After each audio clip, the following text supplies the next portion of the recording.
उस हिसाब से 6 लाख तो उसका वैसे ही बनता है। तो जब 6 लाख रुपए वो खर्च रहा है तो 3 से 6 लाख के बाद उसको टैक्स देना पड़ रहा है। तो आज सरकार को उसमें सीधा 10 लाख तक शून्य टैक्स करना चाहिए। हमने एक नई श्रृंखला की शुरुआत की है। जो भी हमारा अवकाश का दिन होगा उसमें हम कोशिश करेंगे कि नगर के जितने भी नामचीन व्यक्ति हैं उनसे साक्षात्कार करने की, उनसे बातचीत करने की, उनका एक्सपीरियंस हम सभी के लिए बहुत फायदेमंद होता है, वो सभी आपके सामने लाने के लिए उत्तराखंड मेडिकल एवं सेल्स रिप्रेजेंटेटिव एसोसिएशन के प्रांतीय महामंत्री श्रीमान दीपक शर्मा सर। तो दीपक शर्मा जी ने कितनी बेबाक तरीके से सकी, ना हम पक्ष के साथ है ना हम विपक्ष के साथ है, हम केवल निष्पक्ष के साथ है।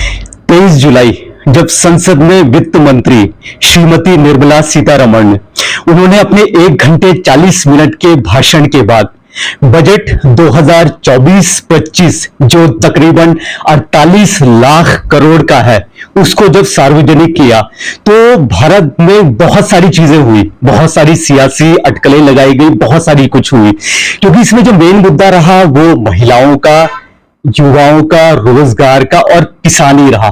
तो इसमें हर किसी ने अपना अपना मत किया, बहुत सारे विश्लेषक ने उन्होंने अपना विश्लेषण दिया और बहुत सारी कुछ चीजें हुई इसमें। और सियासी हलचल की बात करें तो दरअसल जो सत्ता पक्ष है, सत्ता पक्ष ये कह रहे हैं कि इस प्रकार से उन्होंने ये बजट को निर्धारित किया है कि आने वाले समय पर भारत के विकास को देखते हुए ये सारा बजट तय किया गया है। साथ में ये भी किया गया है कि हर तबके को, हर वर्ग को कुछ ना कुछ सहूलियत मिलेगी इस बजट के द्वारा और ये आने वाले समय पर खुशहालियां लेके आएगा।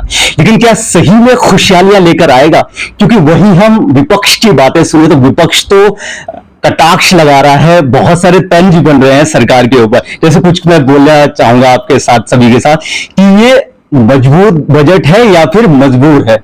दूसरी चीज, काफियों ने कुछ और भी बोला है कि ये कुर्सी बचाने को लेकर ये बजट बनाया गया है। काफियों ने ये कहा कि अपने सहयोगी दलों, जो कि सहयोगी गठबंधन की सरकार है, उनको खुश करने के लिए ये बजट तैयार किया गया। और दर्शकों एक चीज मैं आपको और बताऊं, जैसे ये बजट आया शेयर बाजार धड़ल्ले से नीचे गिर गया था, उसके बाद थोड़ा बहुत सांस पे सांस आई, तब जाके ये उछला। तो बहुत सारी चीजें हुई है, अलग अलग विश्लेषकों ने विश्लेषण किया है, शोध किया है और बहुत सारी चीजें हुई है।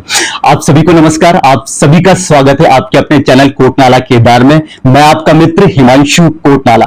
तो आप लोग काफी समय से सोच रहे होंगे कि इस जो हमारा चैनल है, क्योंकि 3 चैनल है, इस चैनल में हम लोगों ने काफी समय से वीडियो अपलोड नहीं की है। दरअसल हमने एक नई श्रृंखला की शुरुआत की है।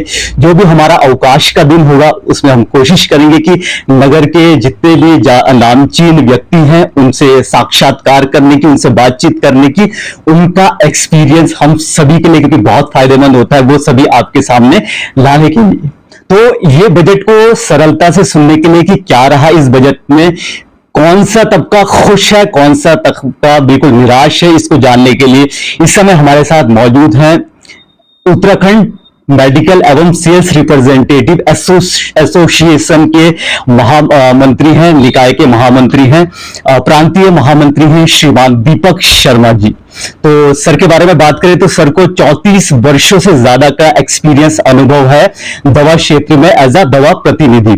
साथ साथ में सर एक बहुत अच्छे विश्लेषक भी हैं जो अलग अलग शोध करते हैं और विश्लेषण करते हैं, चाहे वो किसी भी प्रकार का मुद्दा हो। तो और ये हमारा पहला टॉक शो कर रहे हैं हम, तो हम सौभाग्यशाली हैं कि सर का आशीर्वाद हमें मिला है। हम तहे दिल से सर के आभारी हैं कि सर ने हमें ये मौका दिया। धन्यवाद हिमांशु जी। और मेरे लिए बड़ा सौभाग्य का बात है कि कम से कम आपके चैनल के माध्यम से मैं अपनी बात रख सकूं आम जनता के बीच में, और जो बजट आया है उस पर अपना विश्लेषण दे सकूं। जी जी। तो आगे शुरुआत करेंगे हम। कुछ प्रश्न देखिए बहुत सारे हैं, क्योंकि ज्यादातर जो जनता है वो निराश ही है इस बजट के साथ। तो हम देखेंगे एक चीज और, ना हम पक्ष के साथ है ना हम विपक्ष के साथ है, हम केवल निष्पक्ष के साथ है। तो शुरुआत करते हैं सर। जैसे कि बजट जो होता है वो तकरीबन बहुत सारी चीजें होती है बजट में, और आम बजट आम जनता को समझ में भी नहीं आता है। यदि अगर समझना भी चाहे तो 100 प्रकार की चीजें होती हैं, शायद ये है कि 10 प्रकार की चीजें भी आई। तो थोड़ा इस बजट को जो 2024-25 का जो बजट है इसको थोड़ा आप अपने सरल भाषा में, ताकि सरल भाषा में हमारा आम जन तक पहुंच सके सर। मंशू जी, जैसा शुरुआत में हमने कहा, आपने भी अपने प्रस्ताव उसमें कहा कि भाई देखिए, ना ये पक्ष न विपक्ष, ये हम निष्पक्ष रूप से हम बात अपनी रखेंगे। और ना ये अगर कोई भी सरकार होती वो अगर इस तरीके का बजट पेश करती तो वही जो हमारा वक्तव्य रहता वो उन सबके लिए वही रहता। जैसा आपने कहा कि ये मजबूत बजट है या मजबूर बजट है, तो मेरे हिसाब से ये मजबूर बजट है। ओके। और सरकार बचाने का बजट है, हाँ जी। कुर्सी बचाने का बजट है। और जिस हिसाब से 7वीं बार माननीय वित्त मंत्री महोदया ने ये बजट पेश किया, बड़ी उम्मीदें थी जनता को, क्योंकि मोदी 3.0 का ये जो बजट था उससे बहुत आम जनता को बहुत ज्यादा उम्मीदें थी, इस पर की सरकार खरा नहीं उतर पाई। इसमें मुझे कोई झिझक नहीं है कहने में। 48.21 लाख करोड़ का बजट पेश किया, लेकिन आप विभिन्न क्षेत्रों में देखेंगे तो उसमें कोई बहुत ज्यादा बदलाव नहीं किया गया। आपने देखा होगा कि सिर्फ और सिर्फ इतने राज्यों में 2 राज्यों को तरजीह दी गई, जिसमें कि बिहार, जिसमें 60,000 करोड़ का उनको बजट दिया गया, आवंटित किया गया। 15,000 करोड़ आंध्र प्रदेश को। आप आंध्र प्रदेश को देखिए, जहां की सिर्फ राजधानी बनाने के लिए, अमरावती राजधानी बनाने के लिए 15,000 करोड़ का बजट आवंटित किया गया, विशेष राज्य का दर्जा देने के लिए। अब अगर हम इसमें डिबेट में जाएंगे तो बहुत ज्यादा होता है, क्योंकि अगर हम उत्तराखंड की परिप्रेक्ष्य में बात करें तो जहां वह 10 साल बाद ही उसको विशेष रूप दे दिया गया, हमारे राज्य को तो आज 24 साल हो गए, आज तक हमको कोई अभी ना कोई दिया जा रहा, उसमें औद्योगिक पैकेज दिया गया, तो शुरुआती दौर में मिला वही मिला, उसके बाद तो हटा दिया गया, और ना ही कोई विशेष राजधानी के लिए बनाने के लिए हमको कुछ विशेष मिला। हम तो कह रहे हैं कि आप इसको भी विशेष राज्य का दर्जा दीजिए। भौगोलिक परिस्थिति देखिए उत्तराखंड की भौगोलिक परिस्थिति को देखते हुए तो सबसे पहले इसी को देना चाहिए था, लेकिन नहीं दिया गया, क्योंकि लोकसभा के देखेंगे तो 5 ही वो है, 5 सांसद हैं, पांचों भाजपा के पास ही है, तो सरकार तो उन्होंने उसे ध्यान नहीं दिया। हाँ, यहाँ भी 20-25 होते तो शायद इसको विशेष राज्य का दर्जा मिल जाता। बिल्कुल बिल्कुल। सर, जैसे आप स्वास्थ्य संबंधी पूरे स्वास्थ्य विभाग से आप जुड़े हैं और आप एक बहुत बड़े नाम है स्वास्थ्य, उसमें मैं गाइज आपको बता दूं दर्शकों, बहुत बड़ा नाम है सर को, कोई किसी नाम की जरूरत नहीं है स्वास्थ्य विभाग में। तो सर आप बताएं कि इस जो ये बजट आया है इसमें स्वास्थ्य मंत्रालय से रिलेटेड या स्वास्थ्य वर्ग से लेकर, जैसे क्योंकि बहुत सारी महंगी महंगी मेडिसिन होती है, चाहे वो कैंसर से रिलेटेड हो, चाहे वो किसी भी प्रकार की हो, तो उसमें कुछ रियायत दी गई, उसमें किस प्रकार से आमजन को फायदा होगा?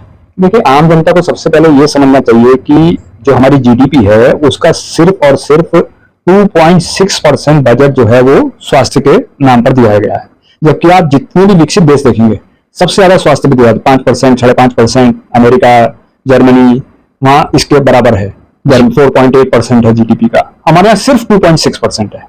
2.6% आप, जबकि ये एक मूलभूत सुविधा आदमी को मिलनी चाहिए। आम जनता 2 ही चीज चाहता है, स्वास्थ्य, अच्छा स्वास्थ्य और अच्छी शिक्षा जी। यही 2 प्रायोरिटी है एक आम जनता की, जो नॉ कॉमन मैन होगा उसको यही चाहिए 2 चीजें। अगर सरकार इन्हीं 2 चीजों में क्षेत्रों पर नहीं कर पा रही, मेरे हिसाब से कोई भी सरकार अगर नहीं कर पा रही है तो वो सरकार फेल है। तो 2.6% सिर्फ उसका जीडीपी का वो रखना मेरे हिसाब से ज्यादा होना चाहिए। जहां तक आपने कैंसर की दवाइयों का बताया, कैंसर की दवाइयों का निश्चित रूप से जो है सरकार ने थोड़ी सी पहल करी है, उसमें कस्टम ड्यूटी घटाने के बाद उसमें निश्चित रूप से आएगा। लेकिन मेरा ये कहना है कि कैंसर जैसी बीमारी तो आप समझ रहे हैं ना कितना व्यापक रूप से फैल रही है। जी बिल्कुल। सरकार भी इसका मतलब मान रही है, तो कस्टम ड्यूटी तो क्यों ना सरकार की तरफ से फ्री दी जाए, कैंसर की दवाई क्यों नहीं फ्री दी जाए। हमने तो अपने एसोसिएशन लेवल से भी 50 बार इस चीज को सरकार को बोला है कि आप जो है जितना भी जीएसटी का माध्यम, जीएसटी जिसमें 12%, 18% वो घटा दीजिए, 5% कर दीजिए। मेरे हिसाब से 0 जो जीवन रक्षक दवाएं उसमें शून्य करिए, शून्य करेंगे तो निश्चित रूप से वो सस्ती हो जाएंगी। उसमें जो जीएसटी है उसको खत्म कर दीजिए, जो अगर जरूरत है मल्टीविटामिन है या किसी चीज में 5% लगा दीजिए, तो कम से कम आम जनता के रीच में वो दवाइयां हो जाएंगी। तो इसमें ये कहना कि साहब कैंसर की दवाओं में कस्टम ड्यूटी हटाने से बहुत ज्यादा फर्क पड़ने वाला था, उतना नहीं पड़ेगा। हाँ, निश्चित रूप से कैंसर के जो रोगी हैं उनको थोड़ा बहुत राहत मिलेगी, लेकिन मेरे हिसाब से राहत जो मिलनी चाहिए थी, आपको कैंसर रोगियों को पूरा इलाज स्वास्थ्य सरकार की तरफ से निःशुल्क होना चाहिए, क्योंकि आदमी की पूरी पीढ़ी की पीढ़ी खत्म हो जाती है कैंसर का इलाज कराने। बिल्कुल आज जिस हिसाब से चल रहा है, तो आदमी इतना मानसिक रूप से तो परेशान रहता ही है, आर्थिक रूप से भी इतना झंझोट हो जाता है कि एक आदमी कैंसर पीड़ित हुआ, उसके साथ 4-5 आदमी साथ में वो भी पीड़ित हो जाते हैं आर्थिक रूप से। जी, ये मेरा जो है कहना है। जी हाँ, बिल्कुल सर, सही कह रहे हैं आप। जीवन रक्षक दवाएं तो करीबन इसमें तो सर कहीं ना कहीं रियायत जरूर होनी चाहिए थी। जी हाँ। दूसरा प्रश्न ये था सर कि मध्य वर्गीय परिवार कि कोई भी सदस्य हो वो अपनी पूरी जिंदगी भर, पूरे जीवन काल में संघर्ष करते रहते हैं। पहले खुद के लिए संघर्ष करते हैं, फिर अपने बच्चों के लिए, अपने आने वाली पीढ़ियों के लिए संघर्ष करते हैं, और उनके लिए एक एक पैसा बचाना बहुत मुश्किल होता है। और सर इसी में देखा जाए तो जो उनको जो टैक्स पड़ता है, पूरा सालाना टैक्स, जो टैक्स की जो गाइडलाइन आई है, वो उनको कहीं ना कहीं बहुत ज्यादा दर्द देता है, क्योंकि एक एक पैसा उनके लिए बहुत कीमती होता है। तो आप थोड़ा इसमें प्रकाश डालिए कि ये जो बजट आया है इससे कुछ रिलेशन, कुछ फायदा हुआ है या वैसे का जस का तस बना हुआ है टैक्स पेयर में? देखिए, टैक्स वाला जो मुद्दा है, इनकम टैक्स का जो आया है बजट में, उससे हम बहुत निराश हैं और सभी कर्मचारी निराश होंगे इससे, क्योंकि हमने तो पिछले 2-3 बार से हम विश्लेषण कर रहे हैं इस बजट का, और हमने 3 साल से हम कह रहे हैं कि भाई कम से कम टैक्स की दर जो स्लैब होना चाहिए वो मिनिमम 10 लाख पे होना चाहिए, 10 लाख तक छूट होनी चाहिए टैक्स में। आप कह रहे हैं कि साहब 0 से 3 लाख तक का जिसकी कमाई है उसको शून्य टैक्स होगा। अगर आप एक मध्यम वर्गीय परिवार को देखें, आप मैं सिंपल लैंग्वेज में समझाऊं तो आज की तारीख में एक घर परिवार चलाने के लिए कम से कम 50,000 रुपया का महीने का खर्च आता है, चाहे वो बिजली हो, पानी हो, आपका पेट्रोल हो, आपका राशन पानी में हो, सब चीज मेंटेन करने के लिए, बच्चों की पढ़ाई के हो, तो 50,000 रुपया कम से कम एक मध्यम वर्गीय परिवार को अपनी जिंदगी चलाने के लिए मासिक खर्च उसका होता है। तो उस हिसाब से 6 लाख तो उसका वैसे ही बनता है। तो जब 6 लाख रुपए वो खर्च रहा है तो 3 से 6 लाख 3 के बाद उसको टैक्स देना पड़ रहा है। तो आज सरकार को इसमें सीधा 10 लाख तक शून्य टैक्स करना चाहिए था, तभी कोई आम आदमी को राहत उसमें मिलती। आप ऊपर वाले स्लैब जो लोग 10 लाख से ऊपर कमा रहे हैं, 20 लाख से ऊपर कमा रहे हैं, आप उनको टैक्स बढ़ाइए ना, जो दे सकते हैं, सक्षम है। आप तो मध्यम वर्ग के परिवार को मारने के लिए जो है तैयार कर रहे हैं इनकम टैक्स का स्लैब। जी बिल्कुल। जी हाँ सर, इसी में एक बात और निकल के आती है कि जो, क्योंकि मध्य वर्गीय परिवार की हम बात कर रहे हैं, उनके सदस्यों की हम बात कर रहे हैं, जो कर्मचारी भविष्य निधि होती है यानी ईपीएफ, तो उसमें बहुत ज्यादा मतलब अच्छी तरह से निगाहें हर किसी की जमी हुई रहती है कि कब वो पैसा हम लोग निकाल सके और उसमें हमें किस प्रकार से लाभ हो रहा है, क्योंकि हमारा ही पैसा है सर, वो जो हमारे जो सैलरी होती है उसी से डिडक्ट होता है। तो उसमें कुछ ये बजट का कुछ उसमें कुछ लेना देना या वैसे का वैसे ही? देखिए, आपने बड़ा अच्छा मुद्दा उठाया हिमांशु जी, क्योंकि ईपीएफओ जो पीएफ फंड है, जो प्रोविडेंट फंड है, वो एक संगठित और या असंगठित क्षेत्र में जो भी कर्मचारी काम कर रहे हैं उनके लिए एक पूरा मतलब निचोड़ होता है अपनी जिंदगी का, कि वो उसी के वही मिलता है उसको रिटायरमेंट के बाद। जी, लेकिन ना तो प्राइवेट कंपनी में ना कोई पेंशन है ना कुछ है। उस मुद्दे पे भी हम बात करेंगे, पेंशन वाले पे भी। लेकिन आपने जैसा उठाया कि भैया इसमें क्या बजट में क्या प्रावधान किया गया, तो ऐसा शिगुफा सरकार ने छोड़ा है, वो मेरे को मालूम नहीं कि कौन वो सलाहकार कौन है, ऐसे लोग दे रहे हैं कि 1 लाख जो नया कर्मचारी को भर्ती होगा और 1 लाख से कम उसकी वार्षिक आय होगी, मतलब 1 लाख रुपीज से कम उसकी वार्षिक आय, मतलब 9,000 लगभग 9,000 रुपए अगर महीना कमाएगा, तो सरकार उनके प्रोविडेंट फंड में 15,000 रुपए डालेगी, वो भी 3 बार में, 5,000 एक बार में, 5,000 अगली बार में, 5,000 एक बार। ये सालाना बता रहा हूं मैं आपको। अब आप ये देखिए कि 9,000 रुपया में कौन सा कर्मचारी काम करेगा। आप उसको कम से कम, हमारा तो ये सजेशन था गवर्नमेंट को कि भाई इस तरीके से करते कि आप न्यूनतम वेतन एक निर्धारित करते कि जो भी कर्मचारी लगेगा उसको न्यूनतम वेतन 15,000 रुपए मिलना चाहिए, या आज की तारीख में हम 21,000 कहते हैं, 21,000 रुपए कम से कम मिनिमम वेतन होना चाहिए। और आप 9,000 रुपए की बात कर रहे हैं, तो आप तो प्रोत्साहित कर रहे हैं उद्योग जगत को भी कि भैया 9,000 रुपए से ही कम तनख्वाह दे दो, सैलरी कम रखो। जी हाँ। तो इस मैसेज क्या जा रहा है, तो सरकार ने इस वक्त ध्यान ही नहीं दिया। ये तो उसके लॉन्ग टर्म इंपैक्ट देखने पड़ेंगे ना सरकार को कि भाई इससे क्या फर्क पड़ सकता है, क्या आदमी सोचेगा। तो उद्योग जगत को तो उसको फायदा हो गया, तो भैया 9,000 रुपए ले लो। जी। अब भैया हम आज कहते हैं पेंशन की बात करते हैं, प्रोविडेंट फंड के बाद हमारी जो पेंशन दी जा रही है वो भी हमारा पैसा है। जी। हम सरकार से कहते हैं कि भाई हम भी तो कर्मचारी हैं, हम भी देश की जीडीपी में सहयोग कर रहे हैं, तो आप तृतीय पक्ष की तरफ से आप भी तो कुछ उसमें कंट्रीब्यूट करिए। आप तो कंट्रीब्यूट कर ही नहीं रहे, और उसमें भी न्यूनतम पेंशन हम तो करें 7,500 रुपए थे। आज की तारीख में आपने 1,000 रुपए न्यूनतम पेंशन रखी है। 1,000 रुपए में क्या कर लेगा आदमी को रिटायरमेंट के बाद, 60 वर्ष के बाद जब शारीरिक रूप से वो सक्षम हो जाएगा तो क्या करेगा वो 1,000 रुपए में? आज की तारीख में कुछ भी नहीं होगा 1,000 रुपए में। तो ये चीजें बुनियादी चीजें हैं जिसको सरकार को देखना होगा, क्योंकि हम विकसित देश की तरफ बढ़ रहे हैं। जी हाँ, विकसित देश की तरफ बढ़ रहे हैं, तो विकसित देश की तरफ अगर आप बढ़ोगे तो आपको हर चीज को उस हिसाब से देखना पड़ेगा कि बाकी जगह विकसित देशों में क्या फायदे उनको आम जनता को दिए जाते हैं। जब हम कभी कोई बात करते हैं तो उसके बाद जनसंख्या का बता दिया जाता है कि जनसंख्या बहुत ज्यादा, ये मुद्दा आ जाता है कि जनसंख्या बहुत ज्यादा है। तो जनसंख्या है तो उस हिसाब से संसाधन भी तो है हिंदुस्तान के अंदर, हमारे भारत के अंदर संसाधन भी है। आप उस पर ध्यान दीजिए। जी हाँ, कई सारी चीजें ऐसी हो सकती है, समस्याएं जिसको वो वहीं से निकाल करके हो सकता है, लेकिन कुछ ही चीजों को चंद उद्योगपतियों को साथ वो साठगांठ करके अगर कोई बजट को बनाया जाएगा तो उसका कोई फायदा नहीं होने वाला, आम जनता को तो नहीं होगा। जी हाँ, बिल्कुल सही कहा सर आपने, क्योंकि ये जो ईपीएफ होता है ये हर किसी के अपनी पूरी जिंदगी का निचोड़ है, पूरी जिंदगी की निचोड़ है। जी हाँ, पूरी जिंदगी निचोड़ है, और आदमी उसी पर निर्धारित रहता है। बच्चों की शादी में भी उसी से पैसा निकाल लगाता है, मकान बनाने के लिए भी उसी से लगाता है, चाहे वो अगर उसको शिक्षा करनी हो तो भी उसी के लिए ईपीएफओ से लोन लेता है वो। हाँ जी, तो एक उसका वही सहारा है। जी, प्राइवेट कर्मचारी संगठित क्षेत्र में काम करने वाले, असंगठित क्षेत्र में काम करने वालों के लिए सिर्फ और सिर्फ उसका प्रोविडेंट फंड ही आखिरी जो है उसका सहारा है। जी, तो कहीं ना कहीं देखा जाए सर, यहाँ पर भी निराशा ही हाथ लग गई है सर। बिल्कुल निराशा। बात करें देश के भविष्य की, भारत के भविष्य की, जो कि है बच्चे, यानी छात्र छात्राएं, युवा युवतियां, जो बहुत मेहनत करके पढ़ाई करती हैं या करते हैं, उसके बाद वो चाहते हैं कि उनको अच्छी नौकरी मिले या अच्छे कोर्स में उनका दाखिला हो, लेकिन कहीं ना कहीं बहुत सारे ऐसे मध्यवर्गीय परिवार हैं या निम्नतम परिवार हैं जो अफोर्ड नहीं कर सकते। तो क्या इसमें कोई प्रावधान है इस प्रकार का, इस जो लोन मिल सके, क्योंकि मेधावी छात्र छात्राओं को लोन की बहुत ज्यादा आवश्यकताएं होती, तो कहीं कुछ रिस्ट्रिक्शन तो नहीं है या इसमें कुछ आवंटन किया गया, कोई प्रावधान है इसमें? ये भी बड़ा अच्छा सवाल आपने हिमांशु जी पूछा, क्योंकि ये एक ऐसा चीज है कि जो मध्यम वर्गीय परिवार पूरा उसका फोकस क्या होता है पूरी जिंदगी में, कि जो कमा भी रहा है, सब कुछ कर रहा है, अपने बच्चों को शिक्षा अच्छी से अच्छी दे सके। जो वो खुद नहीं कर पाया उससे ज्यादा उसके लिए वो सोचता है, वो चाहता है कि मेरा बच्चा किसी भी तरीके से उच्च से उच्च शिक्षा प्राप्त करे। और हमारे बजट में उसका सिर्फ शिक्षा पर देखेंगे तो आप वही फिर बात आते सिर्फ 3%, जीडीपी का 3%, तो उसका तो कोई उसमें वो नहीं है, उसका विश्लेषण करने में आम लोगों को नहीं भी समझ आएगा।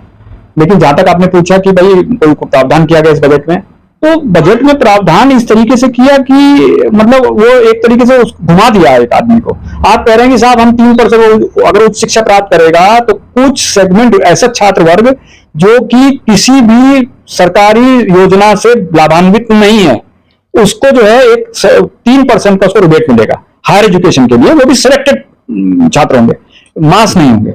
अब आप ये देखिए कि उसमें ये चीज माननीय वित्त मंत्री जी ने नहीं बताया, सरकारी योजना में तो एक आम आदमी जो है वही लोन किसको जरूरत पड़ती है, एक आम आदमी को। जी बिल्कुल सर, वही तो लेगा लोन। अब अगर उसको गैस सिलेंडर ले रहा है वो, और डीबीटी में उसको 16 रुपए 47 पैसे उसको सरकारी योजना से मिल रहे हैं उसको आज की तारीख में, तो इसका मतलब वो तो लाभ नहीं पा पाएगा इस वो बच्चा। जी हाँ। दूसरा बात मैं आप इसी में बताता हूं कि आप एजुकेशन लोन लेने जाइए, आपको उसमें 11% का ब्याज दर है, 11%। आप गाड़ी लेने जाएंगे, आपको कार चाहिए होगा तो वो 8% पे। तो अरे भाई, आप गाड़ी एक लग्जरी है, लेकिन शिक्षा में तो मैं कहता हूं 5% करना चाहिए आपको।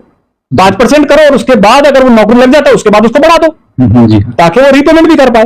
आप कम से कम उस पर आर्थिक बोझ तो ना डालें। जी, आर्थिक बोझ मैं कई बार जगह गया, बैंकों में बात किया मैंने, तो एजुकेशन लोन को प्रोत्साहित करते हैं। एजुकेशन लोन को इसलिए प्रोत्साहित करते हैं क्योंकि सबसे ज्यादा उससे कमाई हो रहा है, उसका 11% आ रहा है।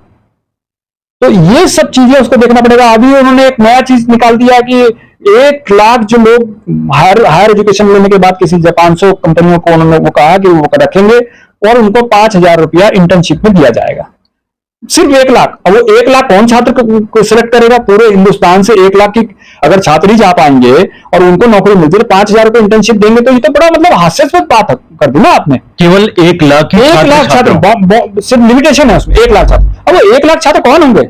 कौन से कहां से आएंगे? कौन उनको सिलेक्ट करेगा? क्या क्राइटेरिया होगा सिलेक्शन का? तो इसका मतलब तो जो है इसमें भी कुछ ना कुछ भ्रष्टाचारी होगा। सही कह रहे हैं। तो देखा जाएगा कि भाई आप किसको रखना चाहते हैं, किसको नहीं, और वो कंपनी को कह दिया जाएगा कि भैया इसी को रखिए।